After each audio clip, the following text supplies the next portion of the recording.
जमीन पर एलियंस का हमला हो गया है और इन एलियंस को सोल एलियंस कहते हैं, मतलब कि आत्मा वाले एलियंस, क्योंकि इन एलियंस की आत्मा इंसानों के अंदर जाकर उनके जिस्म पर कब्जा कर लेती है। जिस भी इंसान के जिस्म पर कब्जा करती है उनकी आंखें बदल जाती हैं, उनकी आंखों में एक गोल चमकदार रोशनी आ जाती है, जिससे पता चल जाता है कि ये अब इंसान नहीं रहा बल्कि इसके अंदर एलियन का कब्जा है। अब यहाँ कुछ एलियंस थे जो एक लड़की के पीछे पड़े होते हैं जिसका नाम मेलेनी होता है। एलियंस चारों तरफ से उसे घेर लेते हैं, मगर क्योंकि वो इनके कब्जे में आना नहीं चाहती थी इसीलिए वो खिड़की से कूद जाती है। ये एलियंस उसके पास आकर उसे पकड़ लेते हैं और एक एलियन की आत्मा को उसके अंदर डाल दिया जाता है, जिससे होता ये है कि जब उसे होश आती है तो उसकी भी आंखें एकदम बदल जाती हैं। अब मेलेनी के अंदर जिस एलियन की आत्मा को डाला जाता है उसका नाम वांडा होता है। जब उसकी आंखें खुलती हैं तो वो आईने के पास जाकर अपना चेहरा देख रही होती है, पर तभी उसके अंदर से मेलेनी की आवाज आती है जो कहती है मैं मरी नहीं हूँ, अभी जिंदा हूँ और ये जिस्म मेरा है। वांडा बोलती है नहीं, अब इस जिस्म में मैं हूँ तो ये मेरा है। अब वांडा को एक लड़की के पास ले जाया जाता है जो एलियंस की हेड होती है। वो उसे बताती है कि यहाँ पर मौजूद हर इंसान के जिस्म पर हम एलियंस कब्जा कर चुके हैं, मगर अभी भी कुछ इंसान ऐसे हैं जो हमसे बचकर भाग गई हैं, क्योंकि वो भाग गई हैं हमसे लड़ती हैं और जिस लड़की के जिस्म तुम हो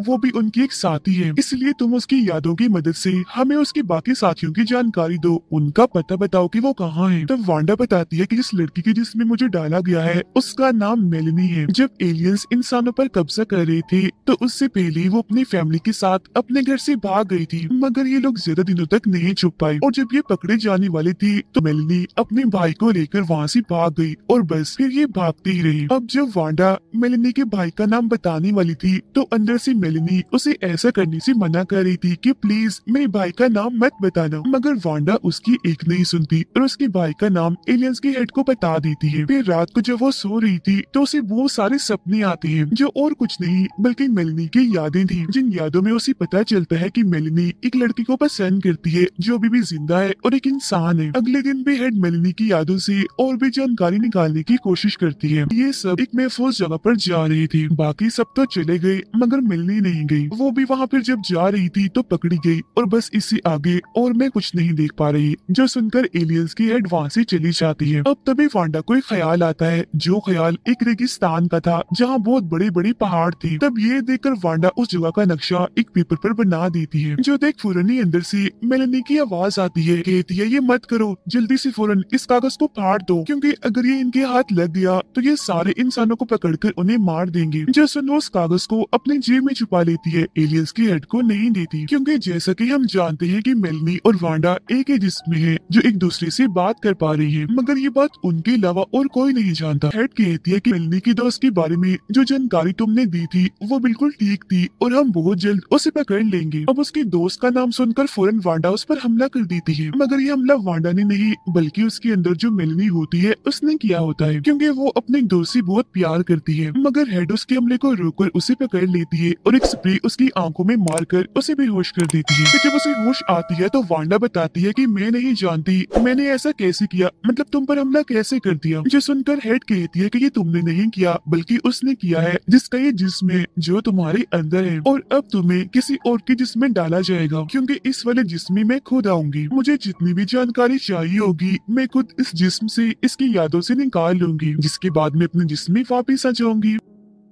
फिर अब हम देखते हैं कि मेलेनी और वांडा दोनों की दोस्ती हो गई है, क्योंकि दोनों एक दूसरे से बातें करती हैं, अपनी अपनी दिल की बातें सुनाती हैं। इसीलिए वो वांडा को वहाँ से भागने का कहती है, तो वो उसकी बात मानकर वहाँ से भाग भी जाती है। वहाँ से निकलने के बाद फिर ये आगे का सफर गाड़ी पर तय करते हैं। अब वांडा कहीं और जाना चाहती थी, मगर मेलेनी उसके अंदर ख्याल डालकर कहीं और ले जाती है। तभी अचानक इनकी गाड़ी से कुछ टकरा जाता है, जिससे इनकी गाड़ी पलट जाती है। काफी बुरा एक्सीडेंट हुआ था। वांडा बाहर आ गई थी और आगे का सफर पैदल ही तय करती है। आगे यहाँ एक काफी बड़ा रेगिस्तान था, जहाँ वांडा आगे बढ़ती ही चली जाती है और फिर एक पेड़ के नीचे आकर वो भी होश हो जाती है। अब असल में मेलेनी वांडा को यहाँ इसलिए लाई थी क्योंकि यहाँ उसकी अंकल का घर है। अब जैसे ही बेहोश पड़ी होती है तो वहाँ उसके अंकल आ भी जाते हैं। मेलेनी ने अपने अंकल को पहचान लिया था, इसलिए वो कहती है शुक्र है अंकल आपने हमें ढूंढ लिया। अब उसके अंकल उसे पानी पिलाती है, जिसकी फौरन बाद जैसे वो आंखें खोलती है तो वो समझ जाते हैं कि ये एक एलियन है। तो उनमें से एक लड़का वांडा को मारने की कोशिश करता है, मगर तभी उसके अंदर से मेलिनी चिल्लाती है, अंकल मैं हूँ मेलिनी, मैं भी जिंदा हूँ, इसके अंदर हूँ। जिस वजह से उसके अंकल उसे मारने से मना कर देते हैं। तो ये लोग अब उसे भी अपने साथ वहाँ ले जाते हैं जहाँ ये रह रहे थे, जो जगह एकदम महफूज थी, जहाँ बहुत सारे इंसान एलियन से छुप कर रहते हैं। यहाँ पर मेलिनी का दोस्त भी था। जैसे ही उसे देखती है खुश हो जाती है, मगर वो इसकी आंखों को देखते ही तो उसका दोस्त जोर से उसे थप्पड़ मारकर नीचे गिरा देता है। यहाँ वो अपने भाई को भी देख लेती है और काफी खुश हो गई थी, मगर कोई भी वांडा की बातों पर यकीन नहीं करता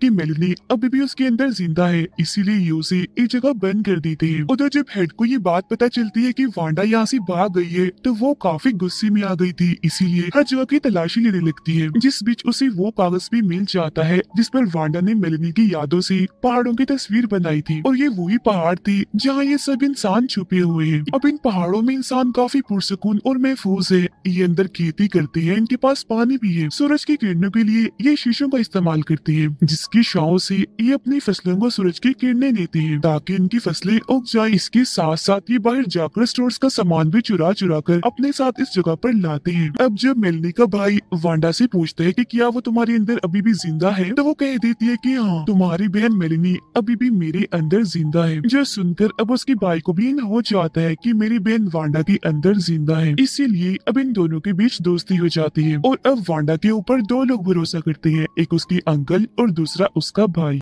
अब जब ये लोग एक साथ बैठकर खाना खा रही थी, तो वांडा से सवाल किया जाता है कि तुम्हारी उम्र कितनी है, जिस पर वो जवाब देती है कि हजारों साल, और मैं कई सारे प्लेनेट्स, सैयारों, ग्रहों पर रह चुकी हूँ, मगर उनमें से प्लेनेट यानी ये दुनिया, ये जमीन सबसे खूबसूरत है, मगर यहाँ रहना उतना ही मुश्किल है। तभी इधर मेलिनी का दोस्त आ जाता है, जो वांडा पर हमला करने लगता है, क्योंकि वो उसे मारना चाहता है। वो एलियन से नफरत करता है, क्योंकि उसके बहुत सारे दोस्तों को एलियंस ने मार दिया था, और उसे लग रहा था कि क्योंकि ये भी एक एलियन है तो हमारे लिए खतरा है। वो उसे मारने ही वाला था कि तभी मेलिनी का भाई कहता है कि अगर तुम इसे मारोगे तो तुम मेलिनी को भी मार दोगे, क्योंकि वो इसके अंदर अभी भी जिंदा है। मगर ये सुनकर फिर भी उसे यकीन नहीं आता, इसीलिए वांडा जब अकेली होती है तो उसके पास जाता है, जो वांडा से बातें करने लगता है, क्योंकि उनकी दोस्ती हो गई थी, दोनों एक दूसरे को पसंद करने लगी थी। मगर यहाँ एक मुश्किल चीज थी, और वो ये कि वांडा के जिसमें मेलिनी भी है, जो इस लड़के को नहीं बल्कि अपने दोस्त को ही पसंद करती। अब एक दिन वांडा देखती है कि यहाँ पर कोई एक इंसान भी नहीं है, और जब वो उन्हें ढूंढ रही थी तो एक लैब जैसी जगह पर आ जाती है, जहाँ उसे सब मिल जाती है, मगर वो एक ऑपरेशन कर रही थी। वो दरअसल ऑपरेशन के जरिए इंसानों के जिस्म से एलियंस की आत्माओं को निकाल रही थी, ताकि उन आत्माओं को निकाल कर वो इंसानों को दोबारा जिंदा कर दे और उन आत्माओं को भी छोड़ दे। मगर वो ऐसा नहीं कर पाते, क्योंकि जब भी उन आत्माओं को बाहर निकालते हैं तो फौरन ही मारी जाती है। मगर जब वांडा ये देखती है तो उसे बहुत गुस्सा आता है, साथ ही वो काफी दुखी भी हो गई थी, क्योंकि ये जितनी भी सोल्स आत्माएं थी वो सब के सब उसकी फैमिली के मेंबर्स थे। जिसके बाद वो यहाँ से भागने लगती है। हालांकि मेलिनी उसे रोकने की कोशिश करती है, मगर वो नहीं रुकती, उल्टा मेलिनी को ही कह देती है कि चुप कर जाओ और निकल जाओ मेरे अंदर से। जिसके बाद वो एक जगह पर जाकर बैठ जाती है। वो वहाँ काफी देर तक भूखी प्यासी उदास बैठी रहती है, जहाँ तभी उसके पास अंकल आते हैं, उससे माफी मांगने लगते हैं, कहते हैं कि आज की बात हम किसी को भी यहाँ बंदी बनाकर नहीं लाएंगे, मैं इस बात की तुम्हें गारंटी देता हूँ, वादा करता हूँ। जसवंत दुखी होते हुए वांडा कहती है, मगर मैं आपकी बात का यकीन क्यों करूँ? वो कहती है, क्योंकि मैंने भी तुम पर किया था जब तुम यहाँ आई थी। अब तभी दिखाया जाता है कि मेलिनी के भाई की तबीयत खराब हो गई है, क्योंकि फसल काटते हुए उसकी टांग पर चोट लग गई थी, जिस वजह से उसकी टांग पर इन्फेक्शन हो गया है, और अगर उसका इलाज नहीं किया गया तो वो मर जाएगा। हालांकि यहाँ एक डॉक्टर था जो उसका इलाज करने की कोशिश कर रहा था, मगर उसे जरा भी फर्क नहीं पड़ता। अब वांडा मेलिनी के भाई को बचाना चाहती है, जिसके लिए उन्हें वो दवाइयाँ चाहिए थी जो एलियंस अपने इलाज के लिए इस्तेमाल करते हैं। इसलिए वांडा एक हॉस्पिटल जाती है और वहाँ से बहुत सारी दवाइयाँ चुरा कर अपने साथ ले आती है, और जब इन दवाइयों से मेलिनी के भाई का इलाज किया जाता है तो वो बिल्कुल ठीक हो जाता है।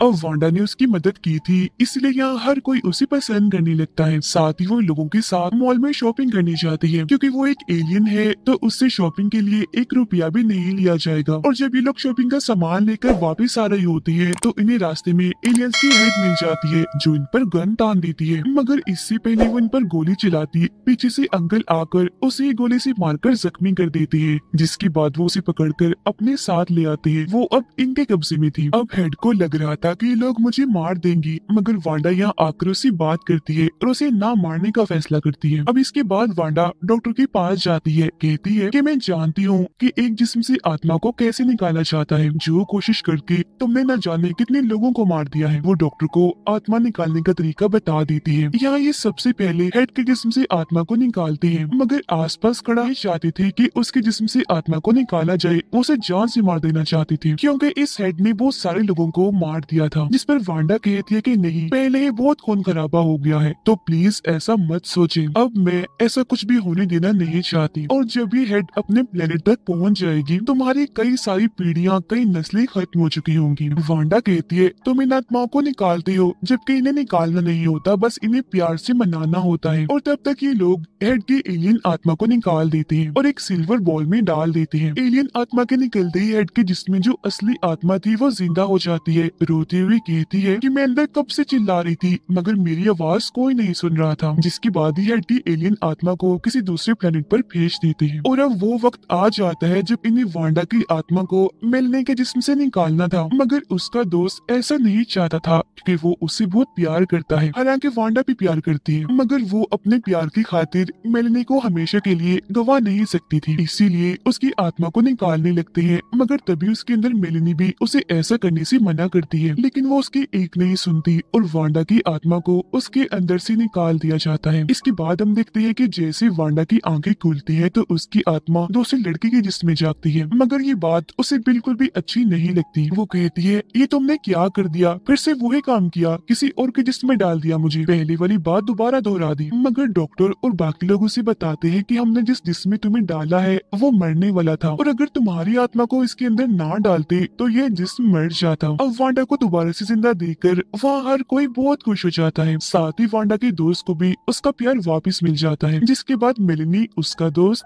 वांडा और उसका दोस्त, ये चारों बहुत खुश रहते हैं क्योंकि अब ये दो कपल बन गए थे। और फिर एक रात जब ये चारों गाड़ी से कहीं जा रहे थे तो तभी अचानक इनकी गाड़ी के सामने एलियंस की गाड़ी आ जाती है, जिसमें से एक एलियन बाहर आकर इन पर गन तान देता है। तो वो समझ जाते हैं कि ये लोग इंसान हैं, और फिर तभी वो अपने साथियों को आवाज लगाकर कहते हैं कि इधर आओ, यहाँ इंसान है। और जब उसके साथी इनके पास आते हैं तो ये लोग ये देखकर काफी हैरान रह जाते हैं कि वो भी सब इंसान है। अब मेलनी उन इंसानों को देखकर कहती है कि हमें लगा था हमारे अलावा कोई नहीं बचा। तब वो आदमी जो उसके सामने था कहता है हमें भी ऐसे ही लगा था, मगर हमें 3 इंसानों के ग्रुप मिले थे और आज चौथा। जिसके बाद ये सब लोग एक दूसरे से मिलकर काफी खुश हो जाते